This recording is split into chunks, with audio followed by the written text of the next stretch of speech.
put a recording on since I always seem to forget. And we're going to go ahead and get started because I know that you guys may want to finish your checkout and all that other good stuff. But I did want to go through a couple things with you guys just to make sure that you hear some of the other things that I have heard. Where am I? I'm trying to get to the, hang on, I think I got to stop sharing because everything got very confuzzled. I was sharing on the wrong screen and it freaked me out, like I couldn't find anything. Like, wait a minute. All right, let me go ahead and try this now. We're going to share this. Let's try this. All right. Can you guys see that screen okay, guys? Yes, ma'am. Fantastic. I'm going to try to put chat up. And is it better to do the, what am I doing? Slideshow. Let me know how bad this gets. Can you see that now? You see a big screen or a little screen? Big screen. Perfect. All right, very good. Well, that seemed to work out fantastically.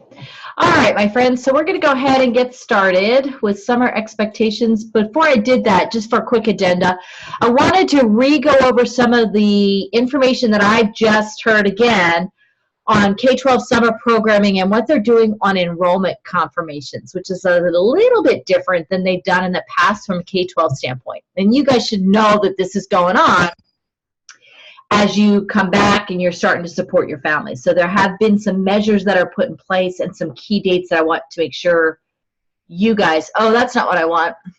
Hang on. I don't want that. Let me stop sharing. I want.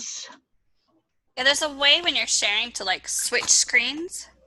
Yeah, that's what I want to do. Yeah. Is that better? Yes. There we go. That's what I wanted to do. I thought so. That's what I wanted to do. All right, so we'll go through the K-12 summer programming enrollment conversations. I just have some miscellaneous updates. We had this past, today's Tuesday, right? Or Wednesday? I don't even know what today is. Last week, we had multiple sessions from K-12 about the new advisor model. So there's a few slides. There's still a lot of unknowns because we get to implement this a little bit differently, but I do want you to hear what we heard on some of the screens. So I'm going to go through a little bit of that information with you guys and then just kind of review some of our expectations over the summer with everybody. So we'll go through that and then do our checkout. I think a lot of you are already ready for that whole checkout process. So we'll kind of go through that and we'll go from there. Any questions?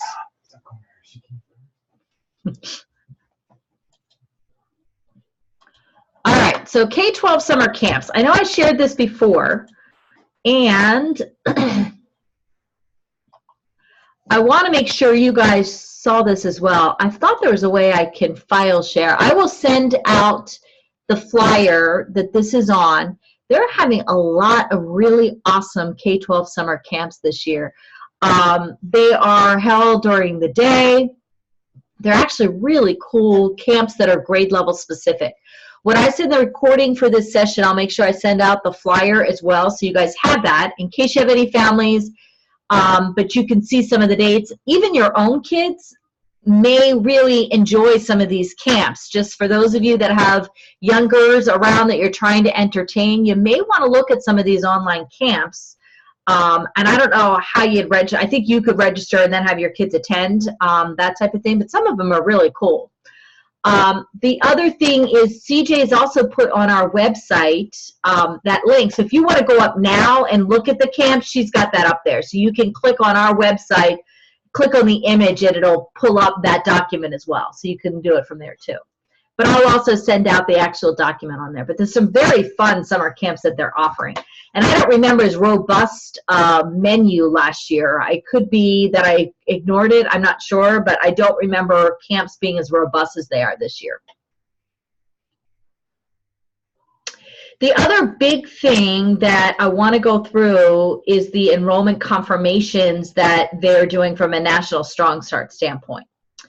So the purpose is to make one last attempt to confirm a family's their intent to return or their intent to attend for the 2019-2020 school year. They want to have those confirmations made prior to shipping materials. As you can imagine, that's a huge cost to ship materials to our families. And then to ship them and not have a family show up is an expense that you can't recover, right? Because you don't even recover the cost of shipping the materials because you don't get paid for that student ever because they never showed up at the school, right? So the attempt is to make sure that those confirmations happen prior to the materials being sent out. So if a family doesn't confirm, they're going to be withdrawn before anything is shipped out. Does that make sense? So what's going to happen, what they call the family experience, is that an email is going to be sent out, and a big difference between what's happened in previous years is it's going to be sent out on a student-by-student basis. In the past, it was sent out to family basis, but the issue is a family might have had Desi, I don't know why that name popped into my head, but one student attending, one student not, and they couldn't do a confirmation that way. Does that make sense? They couldn't do that. So they're going to be sending that out on a student-by-student basis to the learning coaches at all schools 2 weeks prior to materials being shipped to confirm the enrollment prior to that shipment going out. So there's going to be, you can see there's 2 different emails that are going to go out, one with full course assigned, the other will be partial courses assigned. It depends on when the enrollment comes in and everything like that.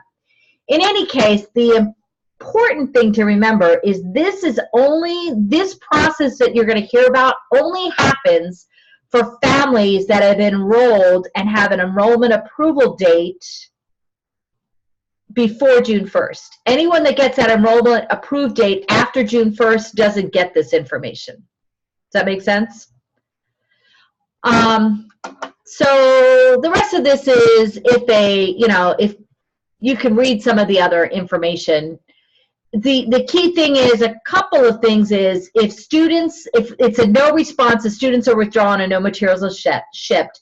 If it's a yes response, materials are shipped. If there's no response, they're still going to ship materials. So in the end, you're still going to have a family that might not be returning that still has materials shipped if they don't give a response. And I don't think there's anything we can do to help that situation. So here's the confirmation process. They're going to generate a list of anyone with an enrollment approved date prior to May 31st. And they're going to drop some emails. They're going to get email confirmations sent from marketing asking for them to confirm their fall enrollment. Families are given 1 week from the email drop date that they're still going to be coming back to school. Excuse me, so sorry. If no selected, parents prompted to fill out and submit a generic withdrawal form. Families who respond no are going to be withdrawn from our operations team, and they should be withdrawn. Families are going to make sure before they're withdrawn that they are given a due date to confirm those withdrawals, if that makes any sense. All the withdrawals, there's a dates, and I'm going to go through the dates of what these look like. So the withdrawals are going to be complete, then the materials are shipped, then the materials are delivered. So let me go into, this is really the nitty-gritty here. We are in wave 1, AZVA and Insight. We've got summer school is what that means. So we're going to be in anything for the email wave that says wave 1. So if we go here, wave 1, you can see there's email drop dates that are starting this week. LC has a response, or last week. LC responds this week. No, what's today's date? Anyhow, you can figure that out. Next week is the 12th. Withdrawals are sent to school ops. We're supposed to respond, and withdrawals are going to be completed at the end of June. Materials are shipped at the last week of June, the 26th to the 29th, and our families should start receiving those materials by the 6th or the 10th. That's if they have an enrollment approved before May 31st. Does that make sense? So the point is, when we get back July 17th and you're starting to work with your families, if these are returning families, if they've had enrollment approved by May 31st, which you'll be able to see, they should be in this hierarchy, this plan, and you should be able to confirm materials. That should be a way for you to start working with your families. So you know that they should have had materials shipped. If they haven't had materials shipped, then you can flag that and we can start a process of how to correct that. Does that make sense? Liz, I have a quick question. Sure. So for these emails and the parents who mark no, what happens with, because every year, of course, we're still going to have those parents who still don't respond with anything. Mm-hmm. So those ones who don't respond, are they going to be considered as responding as no and withdrawn as well? No, they will not be. The only ones that will be withdrawn, so there's two separate withdrawals, two separate pockets, if you will. So if they don't respond at all in this scenario, they're still going to get materials shipped. They're not going to be in the withdrawal. The only ones that are withdrawn from here is if they've said, no, we're not returning. Where we're going to withdraw students from a school is we're going to withdraw families, and that's like June 28th. We're going to withdraw families that have not responded to anything, right, for any of our re-registration. These families have re-registered and they've had enrollment approved. So that's the difference between the categories. These are families who have an enrolled approved date before May 31st. Some of these families haven't even started the enrollment process. Those families are still going to lose. Those families will still be withdrawn. Does that make sense and answer your question? Yes, it does. Okay. Any other questions on this? Heather had a question in the chat box, and I misunderstood it, but she's, you can read it because I'm not going to make sense of it. What's the point if there's no response? The point of shipping? The point of shipping materials, if they're not paying attention and responding to confirmation requests, why not wait until they actually confirm? Because that's active engagement. That's a lesson they can learn. Correct. I don't disagree, or I don't disagree. And maybe what would be an interesting thing to get, and I don't know if we can get it, but an interesting thing would be if we can get who didn't respond, because that could be a trigger of an potential engagement issue. So that may be something to see if I could get who are those that didn't respond. I'll see if I can get that. That's interesting, Heather. Yeah. And I was just thinking, I mean, that's an extra expense. If they're not responding, then we're sending out those materials. And Mary Rose pointed out it could be around $500. I had no idea it could be that high. So that's, that's a lot of money that the company can be placing elsewhere. Yeah. I know the materials because before all of this happened, I had gotten, for us, if we were going to do Week of Welcome, I had got materials for different grade levels. So I have in my trailer, I don't even know what the heck I'm going to do with it. I have materials of boxes that I have for, I think I had a K3 box of, for one of those grade levels. I had something for middle school. I had something for high school. Just materials that we could have showcased. This is what your boxes look like. Now that I'm thinking about it, would it be helpful at all in our Ready, Set, Grow Strong Start to provide a video of opening the boxes up? If it was short, it could be kind of a fun, like, look what you get if you're in something, but you couldn't go through all of it. Those boxes. No. Well, it's not grade level specific. Oh, trust me, it's ridiculous. My husband's like, what the heck did you do and how long do we need to keep these for? Yeah, they sent me all the grade levels when I taught here, and then my two kids went here. I didn't have enough room in my office. It's ridiculous. It could be fun, though. Oh, it's crazy fun. It's like Christmas with books. I might play around with that. I'll open it up. Maybe we can look at that. Oh, sorry. Shannon's slowly waiting to get back in the room. She got kicked out. Yeah. We can't, we're not going to change the K-12 method of madness, but what we can do is I could try to find out who didn't respond, because that's information too. So I will try that. I will see if we can get that information. I'll let you know. These are just the email enhancements that are coming up.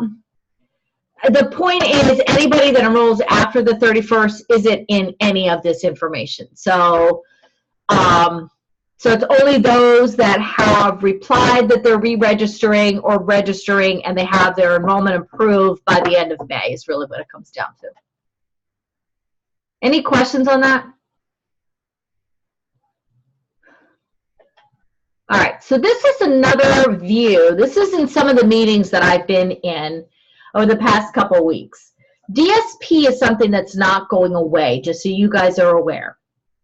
DSP numbers, remember, it's either numbers or red, yellow, green that happen at different points in the year are called differentiated support paths. And it's actually an aha moment because we hear these DSP numbers, right? We know that, you know, which ones are risky, which ones aren't. But if you look where it says November to March RYG, and if you look at the percentages, this kind of hits home to me where it says that if you have a student that's in the red categories, there are 28% of those families are likely to remain enrolled. So there's a huge percentage that are going to withdraw in that particular category. Yellow, if they're in yellow category, 72% are likely to remain enrolled, and if they're in green, 92% are likely to remain enrolled. So it gave me, when I saw that, a little bit of a different appreciation for DSP numbers. Does that make sense? Because I've always known 1 is bad, 4 is bad, and you need to do something with them. But for you, as an advisor, and this is just an aha moment for me and a suggestion, at different points in the year, so you can see schedule for updates. So they update these DSPs 3 times a year. When they update them in the year, some families become red, yellow, green. Some families, if they're newly enrolled, stay in the number 1, 2, or 3. Does that make sense? So new families are always going to be 1, 2, or 3, or red, yellow, green. Returning families will always be 4, 5, 6, or red, yellow, green. Okay? So they relook at that depending on how the student is doing. So for example, in mid-November, they're going to take us a look at families that have been with us for a period of time. And they're going to potentially revise these DSP numbers based on, is the student attending Class Connect sessions? Is the student logging in for 5 days a week? What does the engagement look like for that child? They also will change some of those families to red, yellow, green that started out as a 1, 2, 3 or 4, 5, 6. Make sense so far? March, they do the same thing. So March, it's another big changeover because we had mid-year Strong Start, right? So you're going to have those January Strong Start families. You'll have families with our continuous enrollment that from November on are still going to be 1, 2, 3s. But in March, they'll move over to that red, yellow, green. And again, they're going to do another look at those students from an engagement standpoint to see if there's any factors, you know. And you can see the factors they look at: frequency of logins, length of prior enrollment at K-12, their grade level, course average or course progress, all of that is that way. So my point of showing this to you all is when you go into your rooms and you're supporting your students as an advisor, you may take a different look at a student that's in the red, right, a 1 or a 4. Not that you don't support all of your students, but they may be just this little loving group that you really take a look at and maybe do an escalated call plan for those families, just to make sure that they're really logging in, to look at those risk factors for withdrawal that we're looking at. Because it does really make a difference in that red. If only 28% of your students are in the red, are likely to stay enrolled with you, that means that you're going to be getting, what's that? My math is not good right now. Whatever, 82%, not 82%. It's a lot of your students in your classroom could be replaced continually with newly enrolled students, right?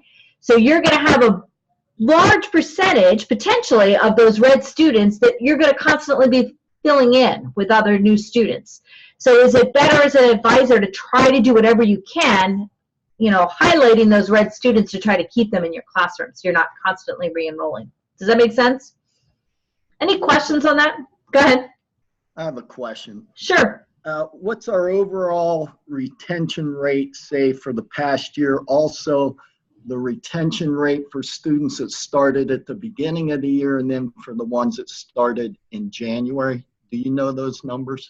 So January numbers are horrible. We are below our threshold. We are a target school for retention. I don't know what the numbers specifically are, but you're going to see, I don't know if you remember, when you did your evaluations, retention is a piece of that. I believe retention was a piece of that for all of us.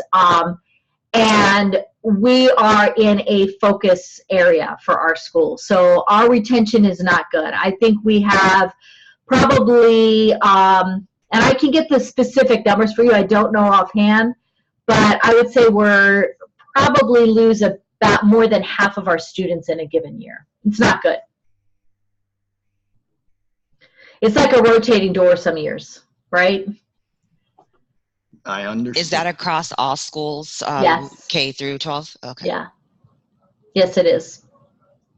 Is there, and I'm sure I've just missed this, but is there a report that we can do that separates out the, okay, Dacia's saying it shows DSPs. Okay. It does.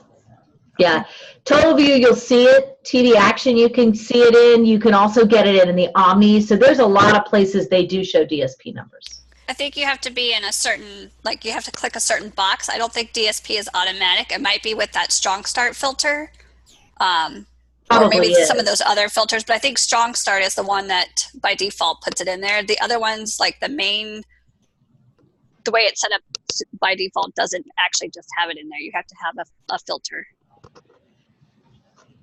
Does that make sense? Any other questions?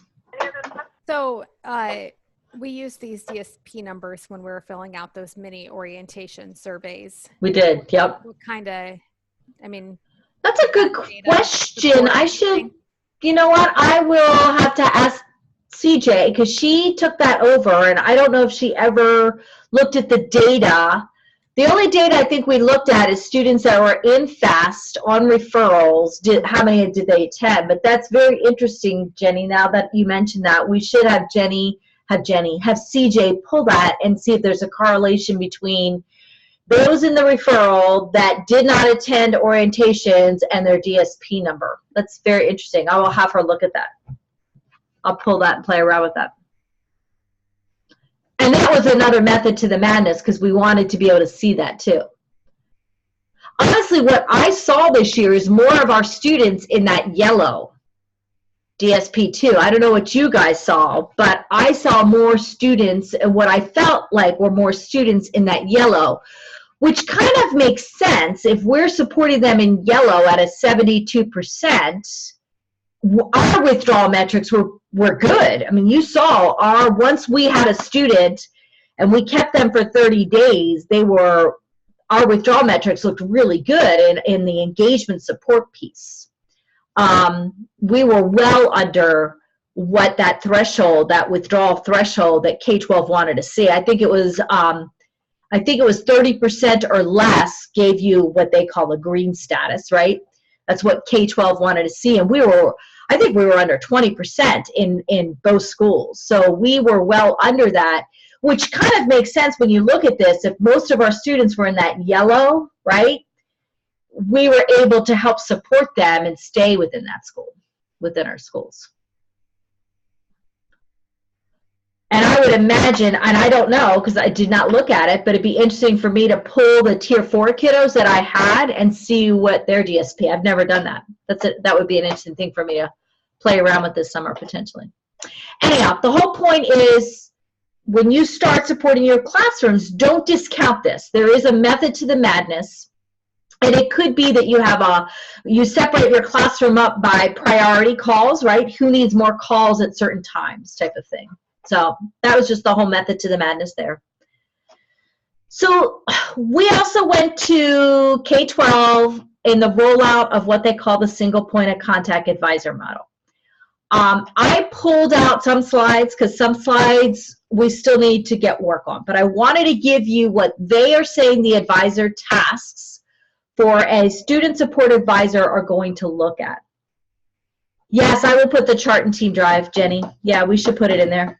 Yeah, I'll send it over to you. I'll send all these slides over as well, because you may want to revisit, and my recording, listen to my lovely voice. I have taken this, so you know, and I'm creating a QRG for student support advisors, because all the advisors, no matter what grade level, should have this as their basic set of tasks that they're responsible for doing. Some advisors in like a middle school level may have additional tasks, like doing a 45-day screening. High school, I think, does 45-day screenings. But this in general should be what every advisor at our school is going to be doing. So you can see it's not too far off of what you guys already have done. It just is, you're not focused on those red and yellow students. You're focusing on red, yellow, green students, right? So part of that process is Strong Start. You guys are going to be responsible for making sure a family is started strong in our school. You guys are pros at that. I mean, I feel like your students are going to really feel like they are taken care of and they have a definite ally for them to get them started. Connection calls.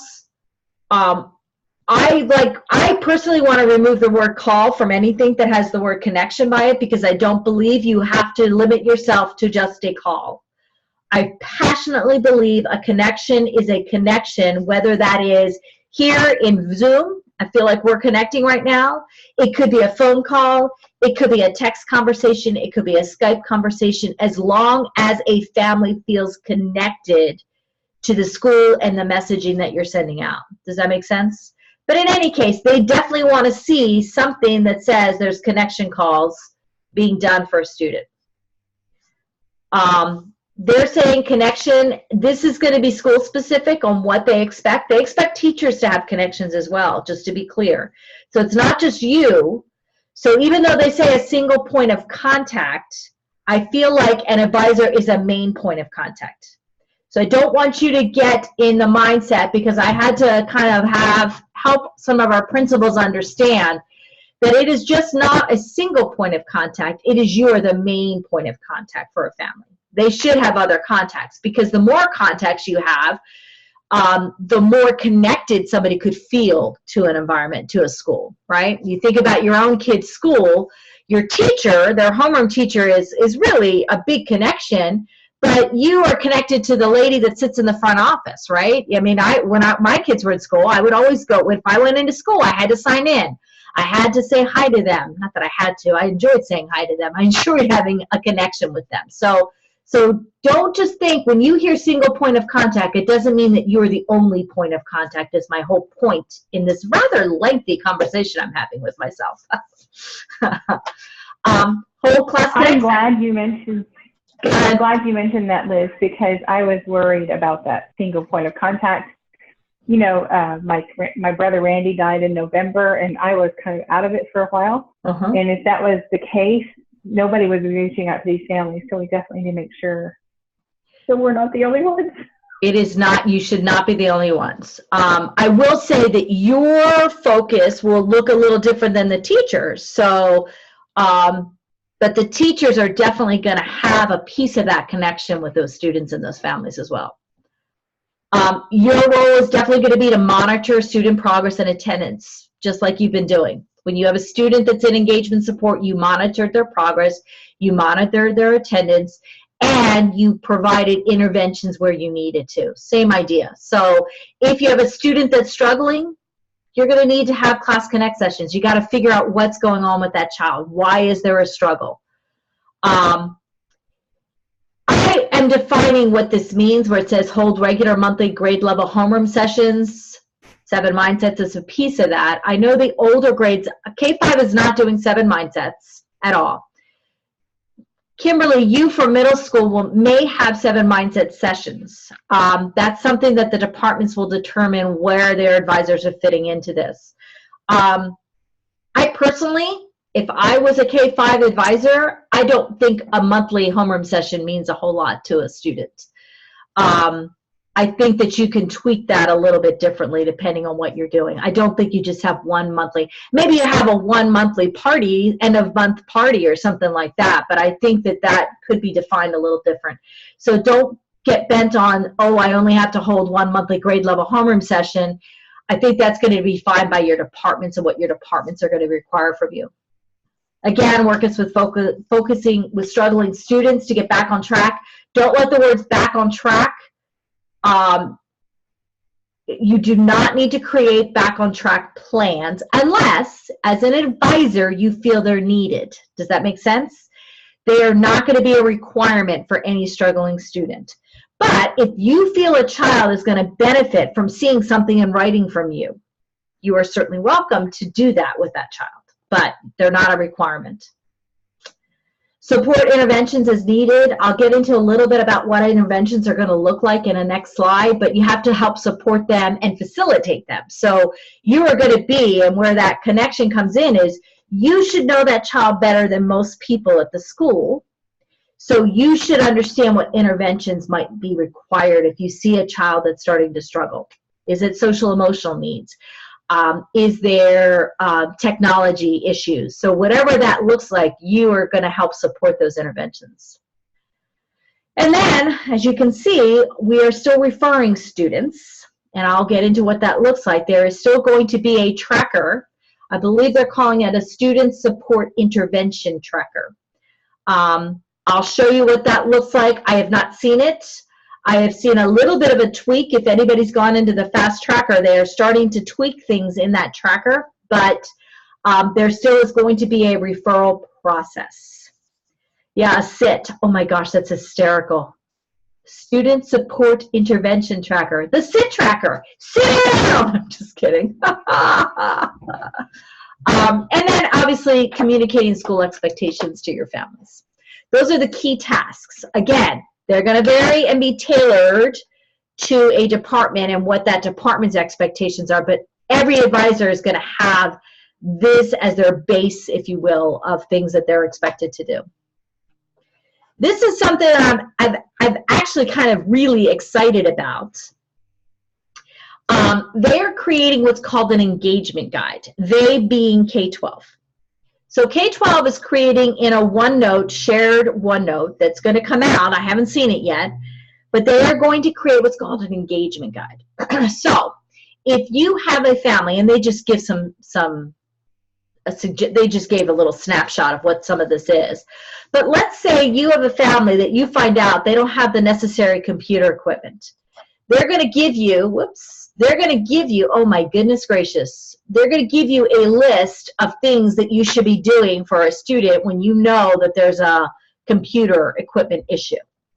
If you know that there is a lack of parent LC oversight during the school day, they're going to give you a guidelines of things that you can do for that family. So I feel like we should be writing this personally because I think we have a better handle on it than someone who's been so removed.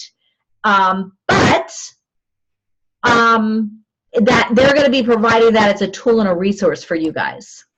Heather, can I yes. interject real fast? Absolutely. You know, I have already been planning that, and I'm going back to Class Dojo. And Class Dojo is a great program to do this check-in, check-out kind of a thing, especially for K-5. Yeah. I mean, love it. And a lot of the K-5 teachers are using this as well, and we can connect with their classrooms, and, you know, everything's just kind of like across the board kind of a thing. It's pretty cool. I think that's great. And I didn't realize K-5 teachers are using it as well. If they are using it as well, that would be a very good thing to be able to do that cross collaboration with the school, with the Class Dojo room. I think that's a great idea. Not all of them, obviously, but there are a handful, and I know some of the BLCs were using it too. Yeah, I think it's great. Yeah. So if you have it, and maybe you could put this, because we don't have this, is when we get into the training, it's not part of our training. But if you're curious what this thing called Class Dojo is, we had training on this before. We had, I think, introduced this 2 years ago, maybe. How long have you been using it, Heather? Has it been about 2 years? It's been about 3 years. Okay. I did it for 2 years that I had the training. I didn't use it last year, but I was planning to do an infographic on the dojo. Right. And I mean, I can do any kind of training you want because I just love dojo. I think it is a great, if you haven't started playing with it, I would highly recommend Dojo. you go in and do Class Dojo. Look at it. There's even just some of the videos that I've shown you about stretching the brain and exercising the mind, they came from Class Dojo. I know I showed you some of those videos. It is a really, really fun interactive, especially for the littles. I don't know if I see it applied in the upper classrooms, but for the littles, it's a great, it really is a fun little program. So take a look at it, play with it, explore with it. If you want to set me up as a test student to see how things look, I mean, when I started playing with it, I set myself up as a classroom and a student, and then I could play back and forth. So you could definitely set up, and you could collaborate with this team too if you want to. So anyhow, so yeah, so they're going to be creating, K-12 is going to be creating an engagement guide for us to use. You use or you lose, right? It really depends on what you do, but as soon as we get that information, I will be sure to send that out to the advisor teams so they know how to look at that, and we could take a look and explore what's in there. The other thing that they are, and I'm saying this very loosely, they've said they're going to try to provide daily updates. They're going to try, I'm going to stress the word try because it's under development right now. The idea is to provide for advisors a method of having alerts that an advisor very, very quickly, through email or something, will know these key things for engagement. And we are talking, and in everything that we've talked about excellent attendance and engagement habits, right? That's what we're talking. That's the messaging we want to be out with our families. We're going to start from a welcome video all the way up to how you're going to grow in our school. These are pieces of excellent attendance and engagement habits. So some of the alerts that they are looking at is to provide a no login. If a student has not logged into the platform for 3 to 5 days, the alert is going to trigger, and the advisor is supposed to call or text, if it's allowed, to make sure that they understand that there's a concern there, something's going on, what help do you need? The other kind of alert that's going to be sent, and again, I don't know when this is going to be sent, I don't know what format it's going to be sent, but we all can get this information from TV Action. So we don't need to wait for anybody to provide this information to us. My point of showing you this slide is this is what, as an advisor, you're going to need to make sure you keep an eye on. Does that make sense? So failing 2+ online middle school, high school courses, or if they're 10% below OLS progress expectation. That's an alert. That's an engagement. They're not attending school. They don't have good engagement habits. No connection for 2 weeks. So if there is not an advisor or teacher connection noted for 2 weeks with the family, that's a trigger for K-12. I think it's a trigger for our school because the family should see that they should have some kind of connection every few weeks, right? And then Class Connect attendance. If they're not attending a Class Connect session, again, that's an alert. An advisor is going to need to know they're not attending. What does that look like? And then how do you do that? Does that make sense? Well, I have a question. Uh-huh. Will we be going over specific templates for the running notes for each particular one? Or are they going to be updating all like new They're ones? going to be updating, and I don't know what it's going to look like yet. Okay. But I will tell you, and that's something to point out, there is a expectation for connections is all connections will be with a running note. So a student will have a running note from an advisor, a student will have a running note from a teacher, a student will have a running note from potentially administrators. So they're moving towards running notes instead of individual notes on students. And I don't know how that's going to look yet. Oh, okay. I guess we'll wait. We need to wait on that. Yeah.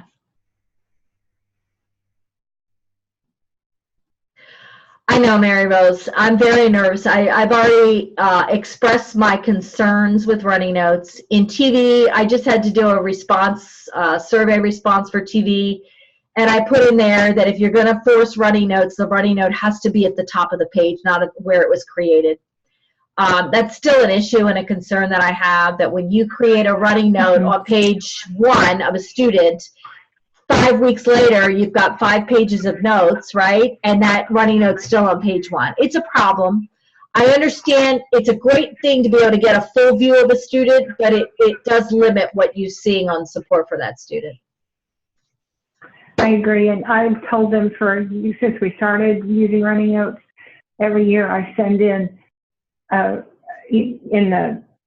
support thing in the OLS, please make these, pin these to the top. If Facebook can do it, we can do it, and that's what I keep telling them. It definitely, so I told them that. Yeah, it definitely hinders. I don't know. We'll see. Since they're forcing this, it might force it a little bit. I don't know. I have, if everyone is required to use a connection running note, then maybe there will be less notes in, less pages of notes. Absolutely. I think that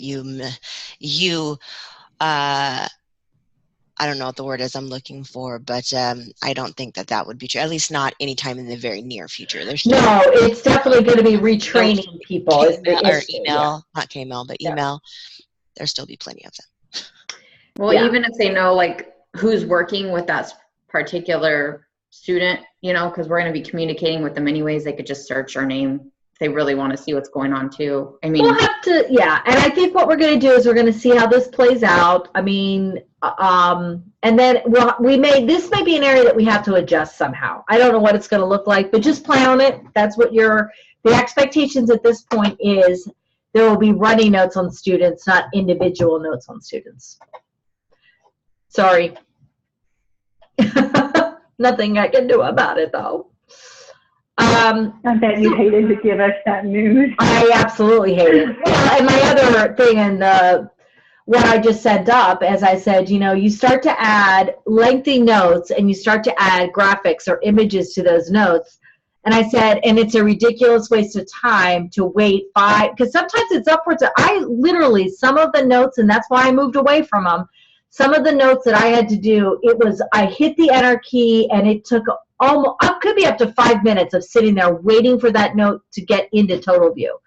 Now, maybe you don't do as many graphics. I don't know, but I find the graphics very helpful for me because I just am a graphical person.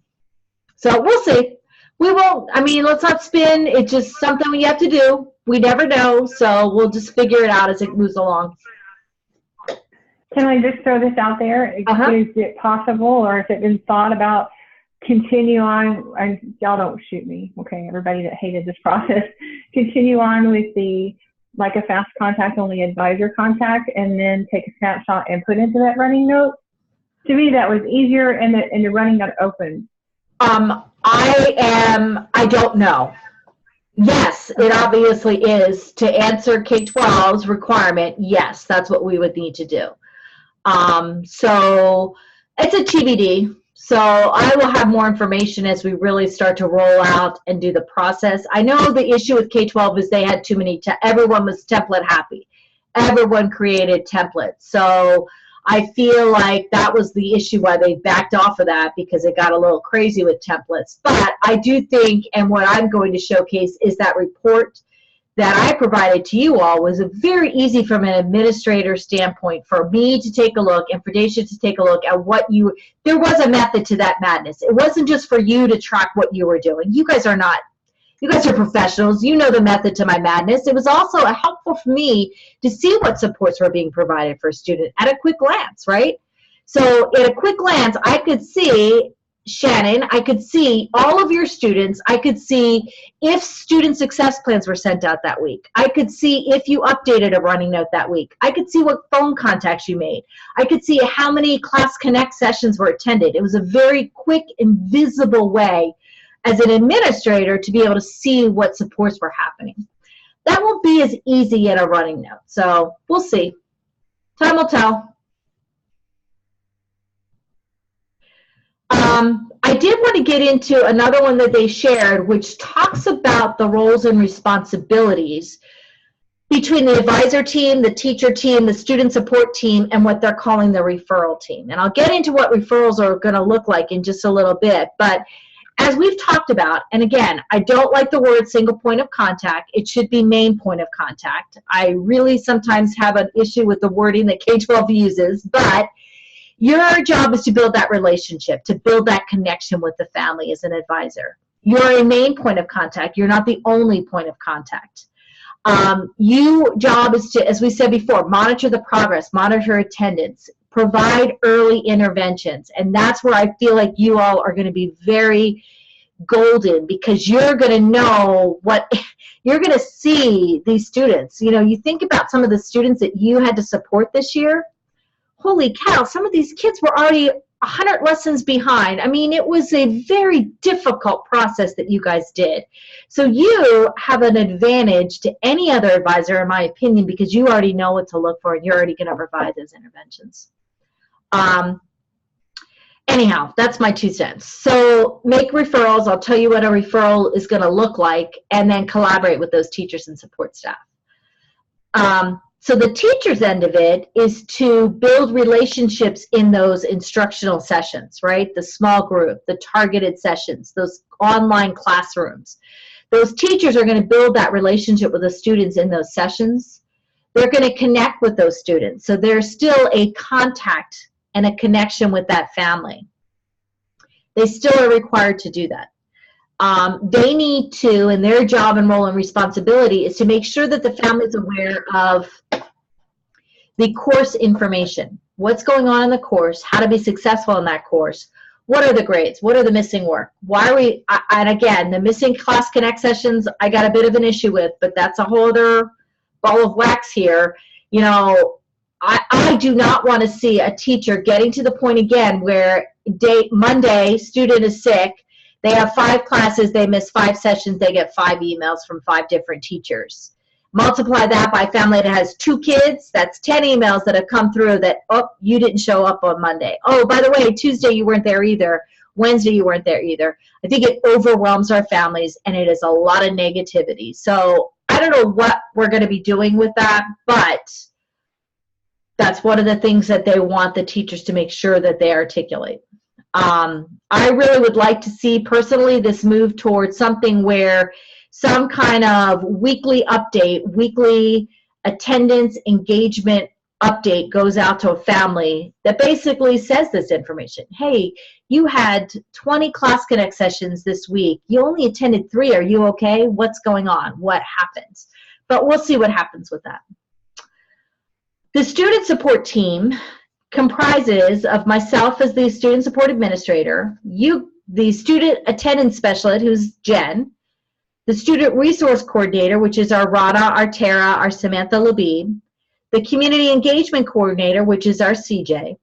It also is part of that referral team.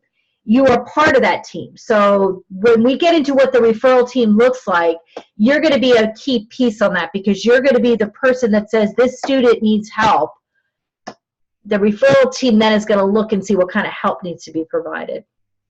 And collaboration. So part of the student support services team, those key people there, is to help collaborate and provide interventions and resources. So then you have what's called a referral team, which includes the administrator, academic administrators, the RTI MTSS coordinator, which is just like the lead master teachers is really what that looks like.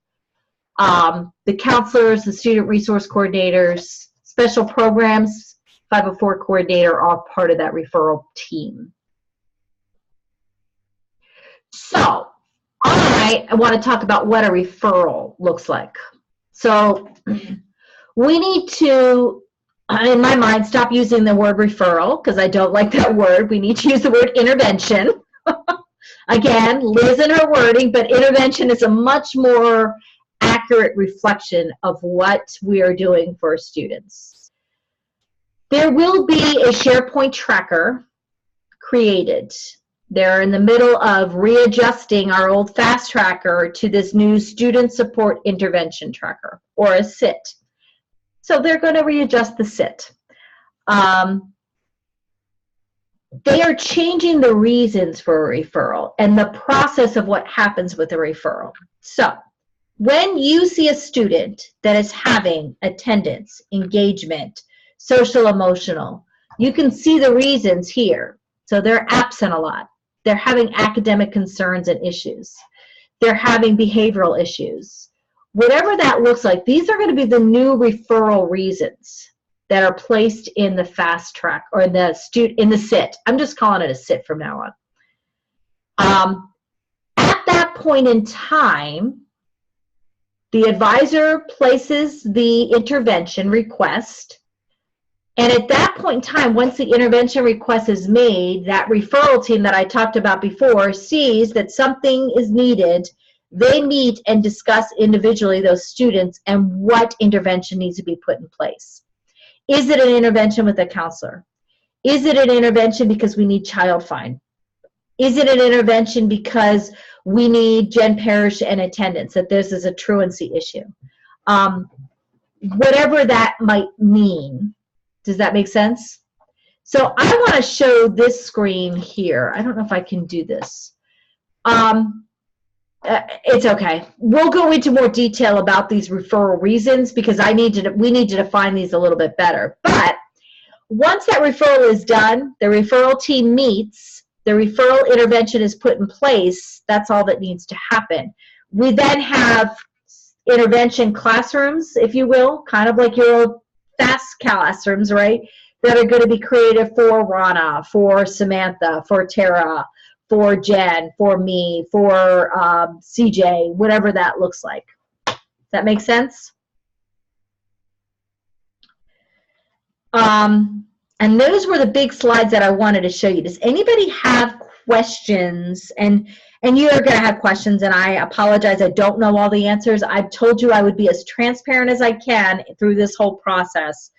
We just had last week, there was 4 different times that you could attend a 1-hour session with K-12. So I attended all 4 because every time I attended, and it was the exact same information, but it was beneficial, first off, because all the administration rotated into different sessions. They got to choose which one they went to. So I was there to be able to try to talk administrators and talk them through some concerns that they had during the sessions, but also it was beneficial for me because I heard things a little bit differently. Because the more you hear things, the more you can think about them, right? And learn about the implementations. The next step in this process is they're supposed to be scheduling school level meetings to review implementation. Those meetings are supposed to be set this week. I've got no invite yet. I have nothing from K-12 yet. So that's the next piece of this whole puzzle, is to review the school level implementations. I just want to make sure you heard and saw where the thought process was going. Do you guys have any questions at all? I have one small question. Sure. And so I probably missed this, but does this mean all K-12 schools are following this model? No, sorry, it does not. That's a great question. Okay. There are still going to be, and I don't know what the percentage is, a majority of K-12 schools are moving to this advisor model. There are still going to be schools that are following the FAST model. So you're going to see a flavor of both. And I would say it's a big guinea pig year. They're going to see which students, and sadly, I mean, I don't want to sound quip, but I feel like they're looking to see what's the best method of intervention for a child. Okay. Thank you. This model, I don't anticipate going away anytime soon, personally. Any other questions? I have a burning question. When will we know what grade level we're going to be working with? Sherry's been out of town. You might not get that information until you get back in July.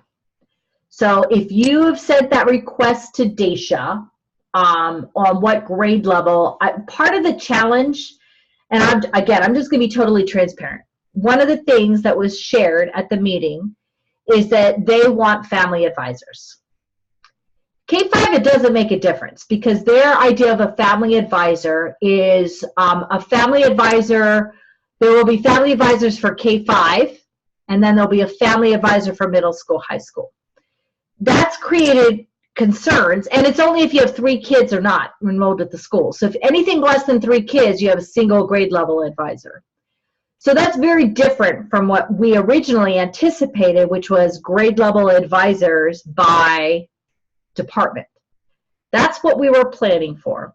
That's what we want to move towards. But I have not had even any other meetings other than an hour presentation that was given nationwide. So I've not had the chance to probe any further through K-12 to discuss how we want to roll this out. So I can't give you that information until I have approval from K-12 on what that looks like.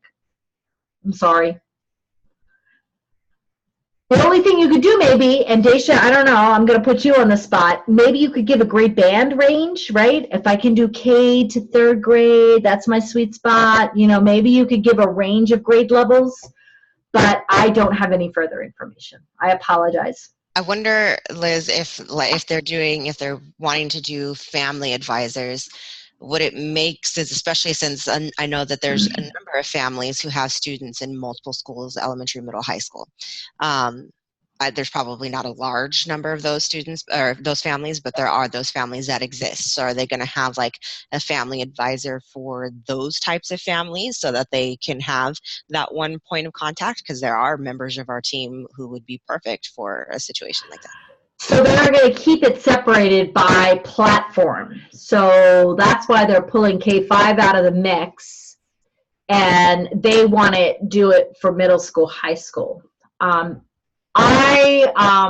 concern is I think high school is very different, personally, than middle school.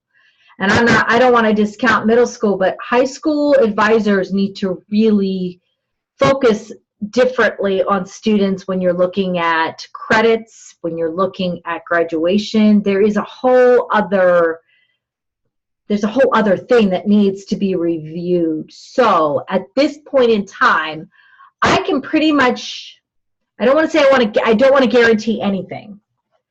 But in my discussions with our local teams, we're going to be doing family IDs by department, is I really feel like where we're going with this. I don't anticipate that changing unless K-12 says absolutely not.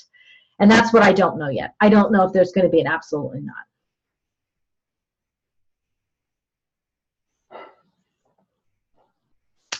So I would say, Daisha, did you want to share any more information? You may have more information from a K-5 standpoint than I do on grade levels. We had a working model, and it was pretty comparable to what people requested. However, it was kind of put on hold when all of these changes happened because they pulled out, some advisors if we had to have so many family advisors. So at this point, I really don't have.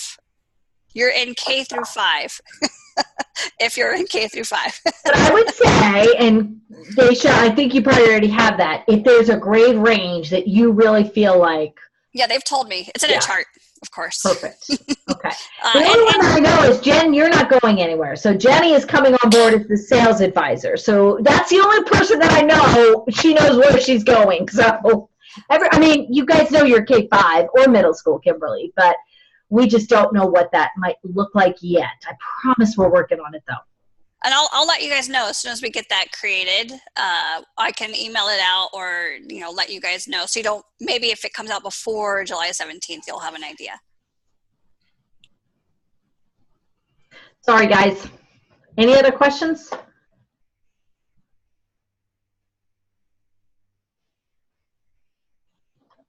All right, I'm going to keep going into 12 o'clock. I want to give you guys plenty of time for your checkup, but I do want to go through some summer team expectations with everybody.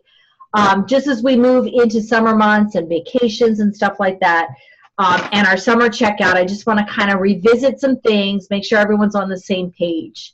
So just generally, if you're not on vacation, you're expected to be visible online. And what that means is you need to make sure you're available, links, Skype, whatever that looks like, you got to be available. And that's why you send me those Outlook invites of when you're going to be on vacation, because that way I know you're on vacation. I don't need to look for you.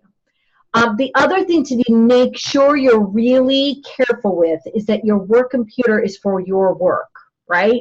We don't want to be running Netflix or running movies on your work computer because that just is visible in active track, and I don't want to have to deal with it. So I'm going to whine a little bit and tell you not to do it. So just make sure you're visible. Make sure you're using your work for work.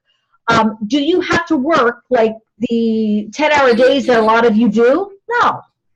Am I going to be looking every day? I mean, how do I want to phrase this? Work computer for work. Make sure that you're online. If you're not on vacation, make sure you're online and have a presence and you're available for collaboration, for trainings, and we'll get into what you're supposed to do during those work days. Is it necessary for you to be in that? I think our requirements are 8 to 3, right? You can flex some of those hours. So just make sure that you're in and operating and available during that time. All right? Attend meetings when they're scheduled. So if we have meetings and you're not on vacation, make sure you're at the meetings. If you've got summer projects, which we all have summer projects we're working on, make sure you're working on the summer projects. Also, you have such a vital, unique, you're very unique compared to other advisors. Other advisors, and they could be working on their own, right? They could be working during the summer months to prepare for next year. But you guys have the ability to get paid to do the work for next year, right? So you can get ready for your new roles as advisor. You can get your class dojo set up. You can get the videos that you want to share, right? So you can have that and be prepared for what your new role is going to look like. Is it going to change? Sometimes, but for the most part, if you've got a specific thing of things that you want to show engagement and how you want to engage and connect with your families, I don't think that kind of stuff is going to change. And then K-12 trainings. I'm going to go through some of the trainings that we would like for you guys to do. National Summer Day of Learning is an expectation. Remember, that's a blackout date. Nobody's allowed to take off, what is it, July 11th, right? I think it's July 11th. Dang it, I thought I put it on there. It is the 11th. Okay, good. I'm like, I thought I put the date up there. Dang it. So you're expected, and it's a blackout date. Nobody's allowed to take off July 11th because everyone's expected to work on that National Summer Day of Learning. So everyone participates. It's I think CJ's got it 9 to 3 in the as a window, the window for that. If you're not presenting and doing a presentation, you're expected to participate or help in some of those other rooms. So part of your summer is to make sure that your presentation is ready to present live to families. When you're done with that, you want to make sure you get that to CJ, and so she has that. Because CJ, do you want me to go through this? I saw you come in the room, but I'm presenting this. Do you want to talk about this, love? Sorry, Lovey. I can. Okay, it's up to you. I can talk. It doesn't matter. No, you can go ahead. You're fine. So far, there isn't anything I would. Well, chime in if you need me to. Yeah. Vehemently oppose. Well, just make sure when you finish whatever you're presenting, send it over to CJ so she's got that in case something happens technology, right? In case something happens, we're able to provide that information somehow to a family. And if any meetings are set up for this, make sure you're attending those if you're not on vacation. CJ's going to go ahead and develop a schedule for the day based on what's being presented. She's going to develop a schedule. The goal was to not have multiple sessions. Like, I think we had 4 sessions last year at one time. So the goal is to allow a family to attend different sessions throughout the day. So make sure she's going to develop that schedule. But if you have a preference, it's kind of, speak now, forever hold your peace. Make sure you get your preference time to CJ if you have a time that you want to do your sessions, okay? CJ, are you okay with emails for those? Yes, that's perfect. Perfect, okay. The other thing we need to talk about, and I don't know if we I know we danced around it. I don't remember if we ever decided. We need to figure out how we're funneling families into these sessions.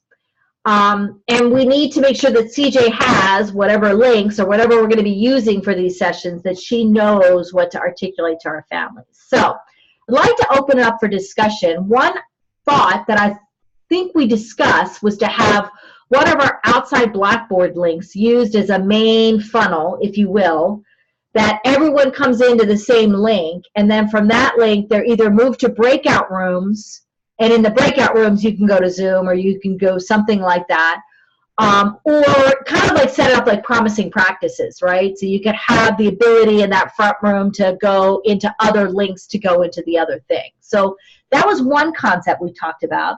Last year, we all had our own separate links, right? So CJ had to manage all these multiple links. I know I had my own Zoom link. I think that becomes a little difficult. So I'd like to open up for discussion. What are your feelings on how to funnel families into our sessions? I think one link is fine, and then letting them move around to the specific room that they would like to go to first. You know what I mean? Like moving themselves to where they want to go. I don't think we need to have numerous links for each one. I can totally get behind that. Yeah, similar promising practices. Go ahead, CJ. Sorry. Make breakout rooms with the name of each session. I like that because then they're not having to download other software and all of that good stuff. And I think it may make tracking attendance easier and controlling cameras. Daisha? Bonnie brought up one, or Kimberly brought up one, that we can't record in the breakout rooms. Yeah. And two is that the majority of these families, and those of us who did the help room, know how trying it is to teach them how to move themselves from room to room. It's not going to be up to the parents to move themselves around. I don't think we're going to have to assist them moving, which could become very complicated for the CJs who are running the main room. So I wonder if I think you can, it's been a while, but can you have a main screen have the funnel into Blackboard, and that main screen have live links and the times and the names of the session, so that at 9 o'clock you can see, okay, we've got owl pellets, and click on that link and then go to wherever Daisha is doing owl pellets. You can, and CJ is right. It would be a lot easier in some ways, but it also and Shannon, but it also brings up more complications. So I think, yes, you certainly can. That's how promising practices work. I don't mean breakout rooms. I'm not talking breakout rooms. I'm talking like, links. Yeah, I'm talking like here, you'd have a main screen. Like if you look at what I'm sharing, you'd have a main screen, and I'd say, oh, I want to go do owl pellets, and there's a live link that I click on, and it takes me to you. Yeah. Promising Practices does that because they'll take you to different Blackboard rooms, like separate locations, or Zoom then rooms. It's coming back is what the problem is, because you don't have the ability to go if you have to come back, right. Unless at the end of every session, you have the link to go back to the main room. So you could do it that way, like a door to open and close. But do they need to go back? If they're going to do more than sessions, yeah. Or you could move them too, couldn't you? Just be like, hey, okay, what one do you want to go to? It depends. I don't want to do mine in Blackboard. I want to do mine in Zoom, because mine is not going to come off the same in Blackboard that it is in Zoom. So I want to use Zoom, and I can give my Zoom link to CJ, but I don't know. I don't know. We can see, because what we did last year is everyone gave me their links, Mm-hmm. and then I just attached them to the website. And then families just clicked around as they saw fit. So that's an easy way to do it too. They had a pretty easy time navigating that way, because they would just click on the picture they wanted, and then it would take them. I mean, I'm open to whatever's going to be easiest. And as far as tracking attendance, I think all we're really going to do is what we did last year, is track seat hours. Yeah. Yeah, I think who's ever in the rooms helping they mark down the number of people that are in the room. The only benefit of Blackboard is you could get like that attendance of who logs in, but then they might log in under Scooby-Doo, right? They did that to me during research. Yeah, I had like a beast in my room, and I was like, okay, I'm Captain Marvel today, so who the heck is Captain Marvel for real? So and just to throw another option in there, my Zoom, and I think CJ's and Liz, yours does, they could register. And it takes attendance. So I didn't have to track our welcome attendance. I just went to that, and it gives me a report. Who was there, how long they stayed, and were they active or idle? And it gives you a percentage. They were 100% active. They were 63% active. So we could definitely do that as well, where we almost have, we set up one of our rooms, right, as the main room. But then you might have to have two of our rooms, so that Right, if or we three. use my room, because it depends on how many sessions you're running at a time. So if you run 2 sessions at the same time, you'd have a registration to my room to go to that session, and they attend that session, a registration to Dacia's room, and that might be the better way to go, but everyone's forced to use Zoom. Are we guys okay with that? I'm just a little iffy about registrations, just because Okay. that's more to keep track of over summer. Oh, it's be easy. You don't have to keep track of anything. Well, it's pretty automatic. What Yeah. if we don't push registration, rather just advertise that we're promoting this, and Yeah. then if you'd like to come, here are the tools to do so. And I still think I still get attendance. So from any of our meetings that I've had with my Zoom, I can still go in, and I think it's just because of the account, I can go back in and see who attended. So even though Jenny doesn't register for our meeting, it still tells me that she logged in.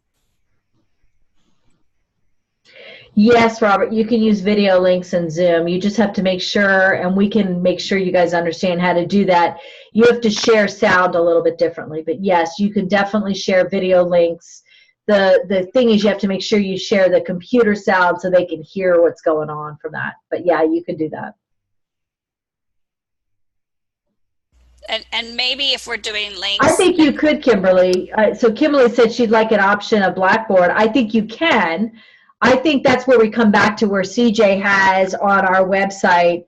She has all of our images. She's got the schedule of when they're going to happen. And on that is you click to attend. You click on something on that web page to attend, and it takes you to whatever link you want CJ to put in there. I think that's what it sounds like that's what we're moving towards. Do you guys agree or disagree? I agree. I think some just lend themselves to Zoom or Blackboard better.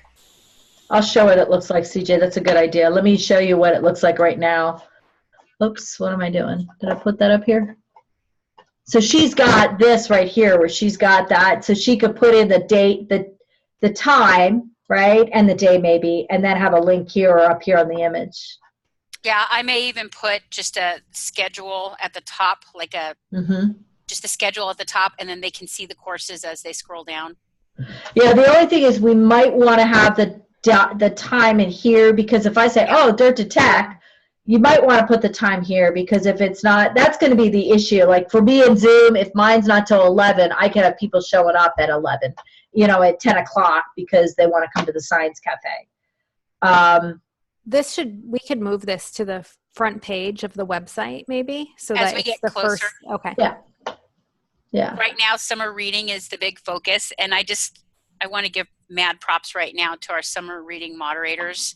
They have taken over many elements and just run with it. It's awesome. And it's really alleviated a lot of my stress and made this so much more enjoyable. And they're really connecting with the kids this year. It's good. So I just want to. How many do you have again? We had 120 sign up. By the way, I still have these. Are these for reading program? The Applebee's gift things? I don't know what. I think Bonnie, you got these. Right? I still have these. I forgot to send them to anybody. Correct. They are for any reading. Absolutely. Are they from summer reading? They can be for summer reading. Yes. Okay. So this is for who's doing the prizes for you, CJ? I am. I still need to get them to you. Is that what you're telling me, Bonnie? And I do have the rest of them. Yes. Okay. Save me a drive, Bonnie, please. I will make sure that these get to you, Bonnie. I don't know. How soon are you starting to do prizes? Great question. It's very soon. Just because we've already had some kids who said they're doing the reading log and all the extra stuff, but they're not attending meetings. And so they should get something, at least just for participating. I'll make sure these get to you, Bonnie. I don't know how I'll get them to you yet, but I will make sure you get these within the next couple of days, okay? Sounds good. I should have given them to Jenny when I saw Jenny, because Jenny could have gotten them to you, but I did not do that. I'm sorry. Okay. So, yeah, I feel, and I open to discussion, I feel it's better to send CJ a link of however you want to do your presentation, along with your preferred time. Agree or disagree? Yep, please do. And it doesn't matter to me what link you want. I just need the correct one. And I will go ahead and put it on this page and manage the web page accordingly. Perfect. Okay. So then we are going to go ahead and for Summer Day of Learning, you need to send CJ your preferred time, if you have a preferred time. If you don't care, she'll schedule you. So CJ will develop the schedule once she gets that and the link that you want to use. If you need an external Blackboard link, you all should have one. If you need one, you let me know. We can use, I have my Zoom room, you guys have your Zoom room, so whatever you guys decide you want to use for your sessions. Okay, CJ, when do you want that information by, love? Let me take a look at my calendar here. The sooner the better, but absolutely no later than July 1st. That's 11 days out from the event. Okay, perfect. So if you're planning on going to vacation and you're not going to be back before July 1st, you need to get CJ that information by the time before you leave. All right, so remember, work in summer vacations, just get this information to CJ as quickly as possible. Okay? Because we definitely want to make sure that that's up for our families to be able to see. Oh yeah, because I'm promoting it heavily. I'm sending newsletters out every week, and the NSLD is at the very bottom of it because we've had several requests for families who are like, do I register, et cetera, et cetera. So, I mean, it's building some buzz. Okay. Good. And the presentations, CJ, do you want those by July 1st too, or is that okay to squeeze that to a little bit later? When do you want your live presentation? If I can have them by the 10th at the absolute latest, because I understand sometimes we get a bright idea as we're driving on the freeway. I just want to make sure that we have them in case people are having trouble loading them. We can have someone else jump into the room or support you in another way, because I think that happened last year in somebody's Blackboard room. I don't remember. Could have been another session. So I just want to make sure that we have your stuff. Perfect. July 10th is the drop deadline for making sure that I have a copy of your presentation just in case you need extra support. Otherwise, July 1st is the absolute latest for links and speaking up about your schedule. Like if you have a preference, if you want to go first thing or you want to put it off. I'll send out calendar invites, Outlook invites, so you guys remember that information, okay? You're very welcome. Thank you, guys. All right, anything else on National Summer Day of Learning? Or Summer Reading Club. Thank you, guys, for all of you that are instrumental in the Summer Reading Club. All right. Ready, Set, Grow, summer projects. You guys are all in those meetings. Everyone should see meetings on their schedule. Remember, you're expected to attend the meetings unless you're on vacation. When you come back from vacation, if you've missed meetings, just either listen to the recordings or review the notes just to make sure you understand what's going on. Don't forget, we want all the work that you're done loaded into Team Drive, like we've discussed, no later than July 17th. So your portion needs to be completed and ready to roll by July 17th. So if you're going on vacation and you're going like the end of June through July 17th, I don't know the math, you need to make sure your work is done before you leave on vacation, or you're going to be working on vacation. Does that make sense? Okay. I will send an Outlook invite for this particular date as well, because that's a drop dead date as well on that one. And by the way, some of the stuff you guys are doing, oh my gosh, I'm so excited to see this. I just can't tell you how thrilled I am by some of the work you guys are doing. Not some of the work, all of the work you guys are doing. Let me rephrase. It's all really good, and I do think it's going to be really beneficial for advisors as well as our families. The other piece of your summer expectations is, and you've seen it, Daisha's already put it up on Team Drive, but there are K-12 trainings and Skillport trainings that you need to complete over the summer. They're posted in Team Drive, so as you complete them, you put your initials, I think it's just your initials you put in there. There's also a book that's an ebook on Skillport that I think would be extremely beneficial for all of you in your new roles to read. It's a short book, 288 pages, so it's not a lengthy book. But I'd like you to add that into your list of things that you're going to accomplish over the next, how many weeks do we have? July 17th, so however long that looks. Everyone communicates, few connect. What are the most effective people do differently? So it's about those connections and how to be an effective person when you're trying to connect with people. So I'd like for you guys to read that book. And then, when we come back July 17th, we would definitely, and it's on Skills Sport. So you can just read it so you can read that electronically without having to pay for the book is what I'm saying. You don't have to go purchase this book by any way, shape, or form. It's right there electronically. So, and I have not tried. Has anybody tried to do Skillport on a tablet or anything like that? That's how I like to read my books. I wonder if you can access that from a tablet. I don't know. I prefer audiobooks. It is not an audio. I don't think you can do it on audio, but you might be there might be an audio book that's not too expensive. So no, I have a membership to Audible. I'll find it. Okay, perfect. I like picture books best. Good night, moon. Good night, stars. Good night to people. I'm sorry. I read that book a few times because my baby's 18. Okay, so that's posted in Team Drive. We'll update with any other sessions. I just took one on digital citizenship. I think I've added that to the list of things. It's a really interesting training that's available at Skillport. I would spend some time up there if you have time and you're bored and you are trying to figure out, okay, I've got to work, but I don't know what to do. There are some really amazing trainings up there, even on Excel. There's trainings on, and you're going to see OneNote, but we've already included that in required trainings for you. But there's some really good trainings up there that you guys have access to for free. So anyhow, there's also some really good books up there too. Any questions on the trainings?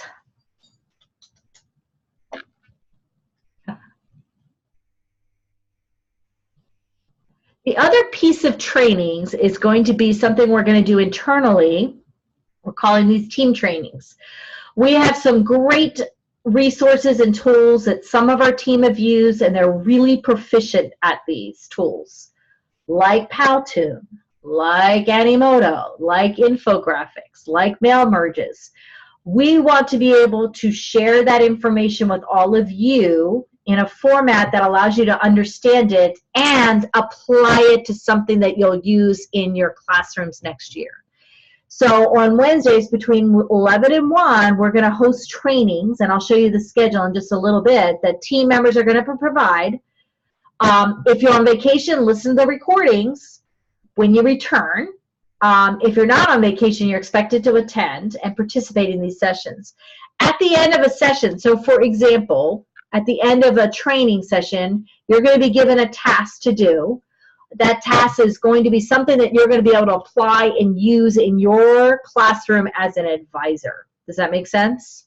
So it could be an intro welcome video from you. It could be anything. The schedule right now, if you look at it, so as a K-5 advisor, you're going to be using Padlet. Padlet is something that anybody can use. Padlet is an awesome tool and resource. If you haven't used it before, I think you're going to be really excited about what you can do with it and just how you can utilize it to get a different type of connection with a student, right? It just is a different way. I don't think one way is the only way to connect with a student. There is multiple ways of connecting with a child. And even when I was a teacher, I communicated in a variety of different ways with my teacher. Oh, great. I have a massive update. Please note your following updates we might continue your work. I don't know. I might be having a system shutdown soon, just to be clear. If I disappear, my computer's gone bye-bye. I'll be quick. Here's your schedule. June 12th is our first one with Padlet. The idea is Dacia's going to teach us about Padlets. You're going to go out that same day during that same period of time. You're going to create a Padlet that you can use with your students. And Prezi. Go ahead. And Prezi, sorry. Oh, I forgot to add Prezi to that. Padlet and Prezi. It's a PP day. I cracked myself up. So So you're going to be able to take that. So it's 11 to 1. The training period is only a portion of that. Then there's the assignment period where you're going to be creating whatever you want to use for your students, okay? Powtoon. Heather's going to teach us all about Powtoons on June 19th. Infographics is with Kimberly, July 10th. Animoto, Shannon, July 17th. And I'm going to teach you everything you ever wanted to know about mail merges, because you guys should know how to do mail merges, especially in your new role. And you shouldn't have to rely on anybody, because you all are smart enough and you could do it yourself. So I'm going to teach you all about mail merges on July 24th. The goal, again, is for you to have, again, just a toolbox, things that you can use to support and connect with your families. So that's the schedule for the team trainings. I'll post this, the slides and the recording, and I'll send that out to everybody as well, so you guys have these dates as well. Other than that, we're ready for checkout.